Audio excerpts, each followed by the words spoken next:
The continued detention of Marian Price and Martin Corey poses some fundamental questions of ethics and justice. Most particularly, when does the public interest or a perceived threat to public safety override the core of the justice system, that it should be seen to be done and that everyone deserves a fair trial? With us now is Professor of Law Phil Scraton and the former Ulster Unionist leader Tom Elliott. Tom Elliott, Republicans see the continued detention of Marian Price and Martin Corey as selective internment. How would you see it? Well, I think, Phil, we need to look at this in the round, and these are not school children who are being detained for small misdemeanours. These are ruthless terrorists and criminals who have been locked up in jail in the past for some of their actions. Now, I think there is obviously intelligence, and we must give some credibility to the intelligence that comes forward, and we can't hear all of that intelligence.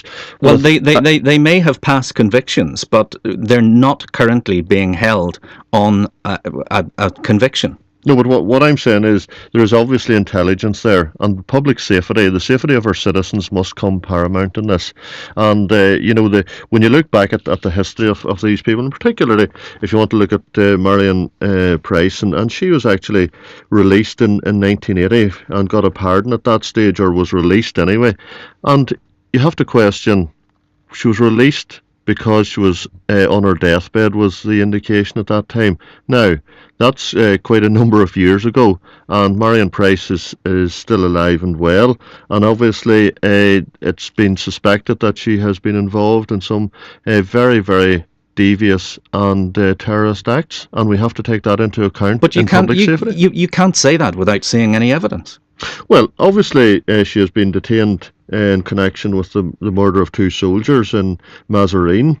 Obviously, there have been other issues around the Easter Rising commemoration. She wasn't charged. She wasn't convicted. She was detained and obviously imprisoned because of suspected involvement in those murders.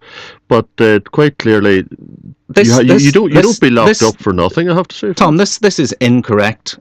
We don't know what reason she's being held for. No, but she was arrested. I think we have to accept she was arrested in connection with the murders of two soldiers. If a person is arrested and released, you're saying that they're not innocent?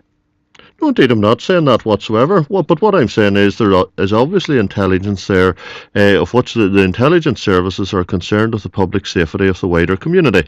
Now, I think anybody in this community would want to ensure that the public safety is paramount.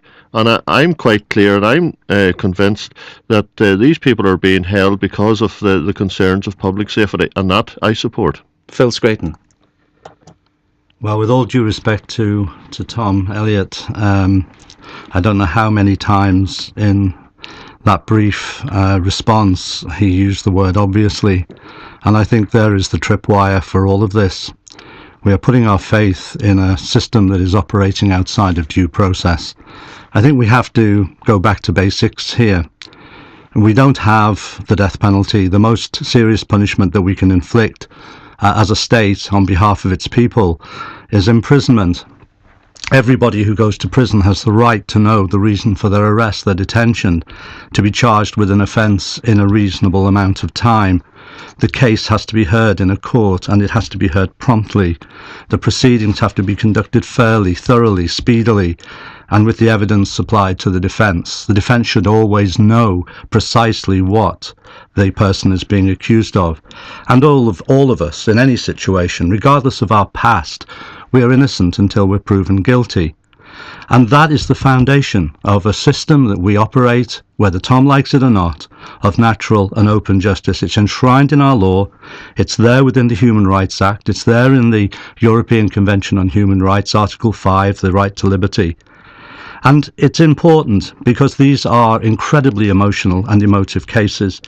It's important we think about how this has operated already in the UK under the Anti-Terrorism, Crime and Security Act.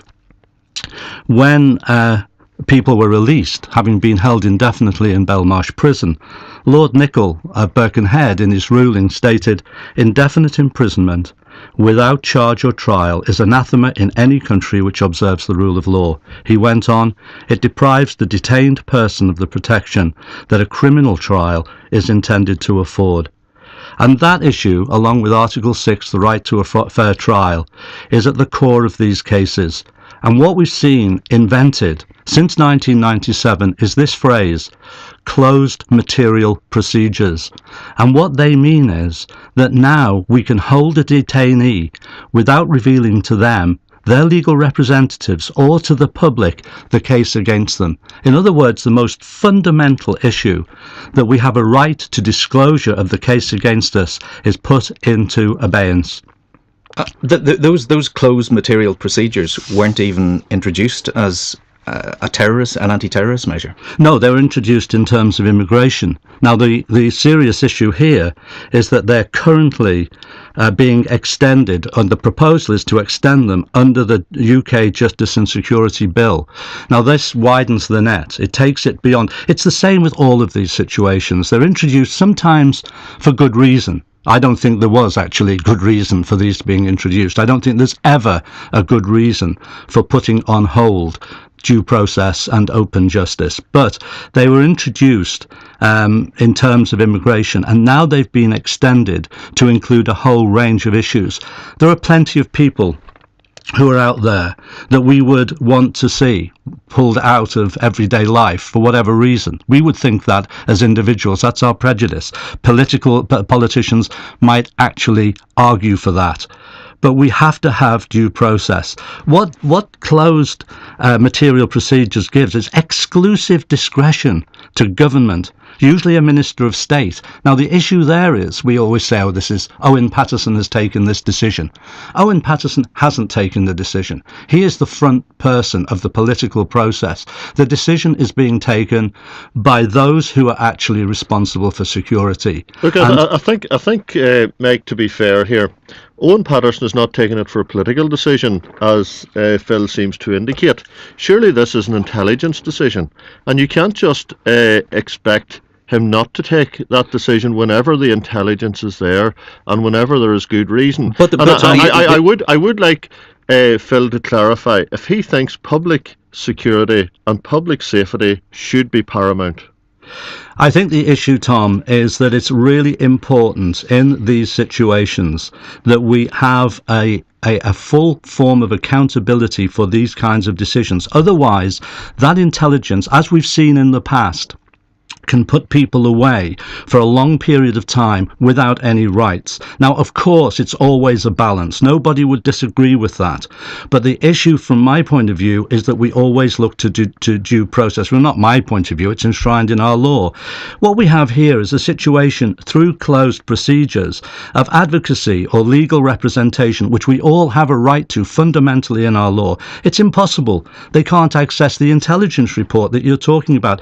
In fact, Lord Chief Justice Lord Bingham, now retired, died in fact, it's like taking blind shots at a hidden target, was his phrase, as Lord Chief Justice. In other words, your representatives have no way of knowing what the case is against you. But surely, Phil, you must accept that this is not a widespread activity. I agree. This is activity that is in a specific and certain cases. Now, you must accept that there is intelligence information, that there is information out there, and probably in the long-term evidence that will secure possible convictions against these people.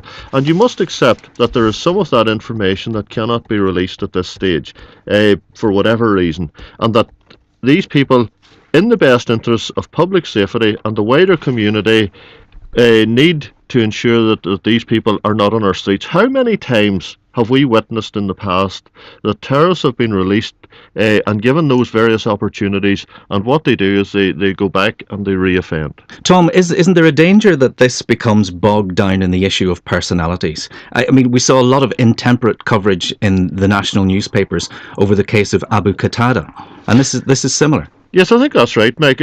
Obviously, there are personalities in it, but that's what I'm trying to say. It's down to specifics, and I'm not saying it's just this personality or another one. It is down to specifics, and we have to rely somewhat on intelligence and information that is there that may not always be possible to publish. I'm very concerned when I hear a senior politician come out with the phrase, probably in the long term it could lead to a conviction. We cannot operate a judicial system on the basis of probablys or obviously. We have to know what the cases are in all of these situations. What is absolutely clear is that when somebody is convicted of a serious crime, whatever it is, in these cases, they are very serious convictions. However, the person serves their time. They are finished with that. They are then released, in one case on a pardon, which is obviously disputed, and in the other case in terms of license. So their life sentence stands over them for all time. If they are being recalled, they have a right to know, and so do their legal representatives, the precise reasons for that. Otherwise, we do end up with probablys, obviously's, and all the other equivocations that Tom is giving here. This is. But I hope, Phil, you're not suggesting in any way that people should be released at will who may be a danger to the wider community and society. That's Tom, what I'm trying. Hold on. I think we must establish that if there is intelligence, would you accept that if there is intelligence and information there in place, that these people should be held to protect the public and give the public safety? Absolutely no question about that issue. But you again use those emotive phrases like at will. Nobody is released at will. They're released under very clear guidelines through parole commission. They're released under very clear circumstances. Let me finish. I'll let you finish. Okay, so let me finish. They're not so they're not released at will. The issue is, of course, we have a right to protection as a people, as a citizenship. We have a right to protection in all situations. No question about it. But we cannot ever go down the track of the thin end of the wedge of allowing people to be held in situations where the case is not even established to their legal representatives or in the wider context. Otherwise, all we do, it's an act of faith then to put our assumptions and presumptions into the hands of security services, which in this case, I have to say, not these particular cases, but in terms of issues in Northern Ireland, do not have a good, sound track record. Tom Elliott, Martin Corey was released to go to a funeral. If he's such a threat, why would that have happened? Well, obviously, again, that was information that was held there at that particular time. So I'm assuming that he was given the opportunity to go to the family funeral. I'm not saying I agree with that, but that is how it was at that particular time. But I think he wasn't a threat that day, but he could be a threat the next day. Is that what you're saying? Well, obviously, I'm assuming he was allowed out to the funeral under some sort of security or under some sort of management process. Whereas if he's allowed out at will, then he's allowed to roam as normal people are. But I think